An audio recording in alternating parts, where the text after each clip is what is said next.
Hey, time for your life's math and history, and we are going to take a look at puzzlings with properties. So, what we're going to do is learn about the different properties that logarithmic equations could have.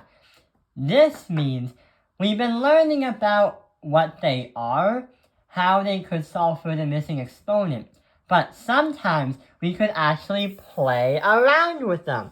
So what we're going to do is try to understand how these equations correlate together.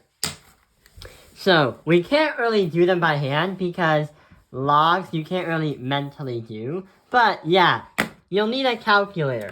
So clear, let's say the log of 12 is going to be 2.484. So we're going to put 2.484. But what about the other side? So we're going to do the log of ln, 3, so we have to add that by the log of 4, but with parentheses.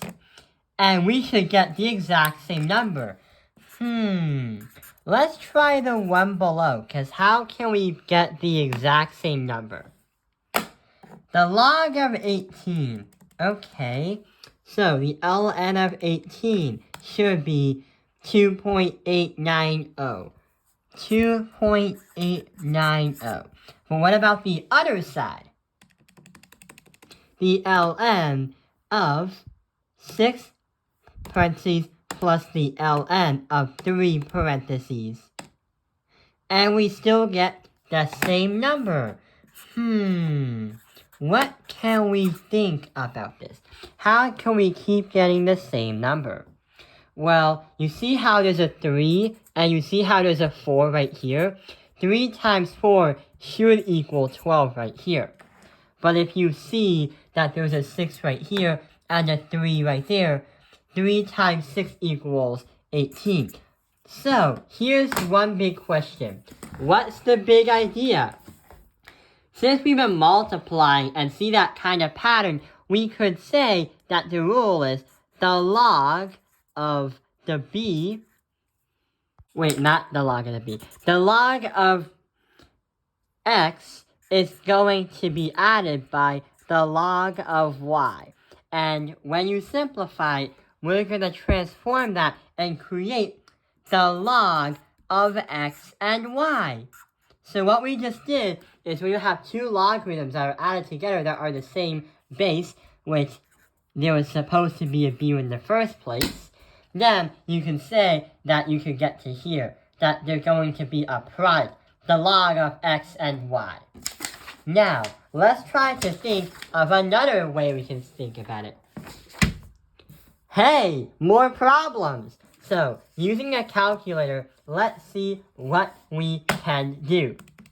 So, the ln of 5 should be 1.609. 1.609.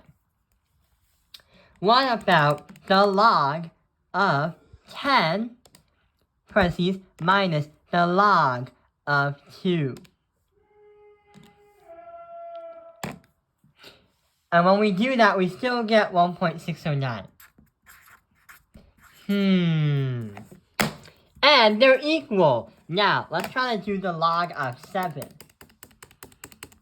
Log of 7, 1.945. But what about the other one? So the log of 28, the log of 28, parentheses, minus the log of 4, parentheses, 1.945. What can we say about these things and why are they equal? Well, notice how there's a 10 and a 2. 10 divided by 2 is going to be 5. And for this one, you have a 28 divided by 4, and that's going to equal 7. So, the big idea again, when you subtract logarithms, when you say log of x is going to be subtracted by log of y, you should be able to get the log of, parentheses, x divided by y.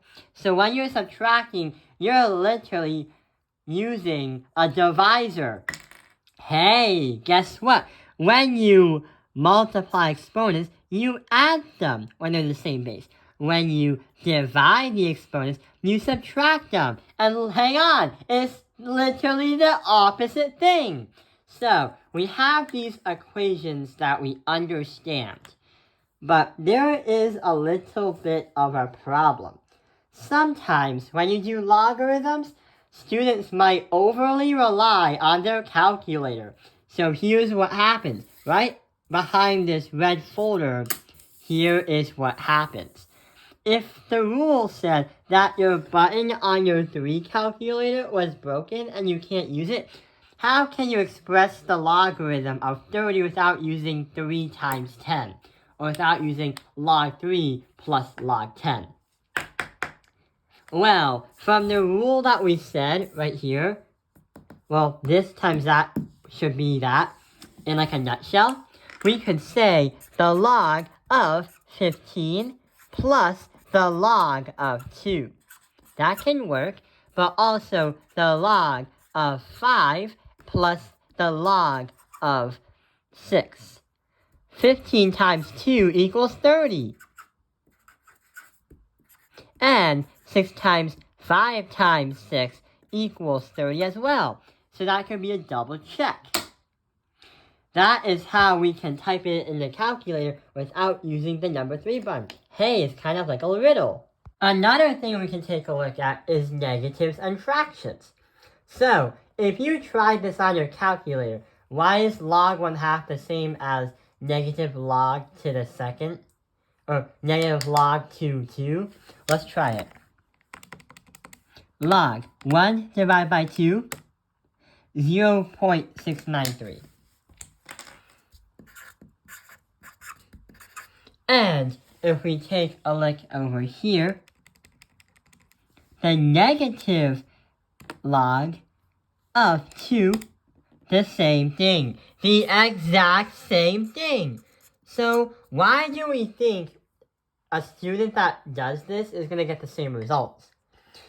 Well, since we can say that fractions are kind of like part of something right here, we are going to say that the fraction is going to be like less than 1, something like that. Same with the negative log 2. It's expressing the same thing, a negative number. But you'll not get a negative number. What you'll get is the same value. So, we can explain that both are going to be the same. Now we have all the tools and all the formulas that we need. We are now able to know how to expand them and solve them. So, right over here, we have a problem that we can expand. The logarithm of 4w divided by 7. How can we expand it? Which one are we going to use? Well, since the problem has a divisor sign, we are going to use the bottom one. Because when you divide and we want to expand it, you will do this subtract by that. So going in the problem, we can say the ln of 4w, subtract that by the ln of 7. Sometimes I say IN because I'm obsessed with the capital I. Let's take a look at the next one. Condense. So, what do you do when you condense something? Yeah, when you condense something, you try to simplify it out to its simplest form as possible. But there is one little problem. We never learned what to do when there seems to be some kind of number right before the logarithm. That's why you're gonna get another tool. So you see how we figured out these tools right over here? The tools behind that tool is gonna be this formula right over here. So when you have an a in front of a logarithm, that a transforms itself to be an exponent of the logarithm. For example, 2 as a log, 2 times log to the 4, that 2 will automatically become an exponent to transform to log 4 to 2. Let's try to actually solve it from our problem. So we have 2 to log of 5. We can transform that to the log of 5 to the power of 2. Then we subtract that by the log of 4 because we can't really do anything else about it.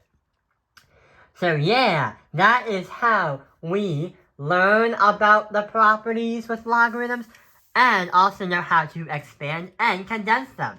I hope this video has helped you understand puzzling with properties with logarithms. Thank you for watching Taopei Online's Math Industry. Like and subscribe.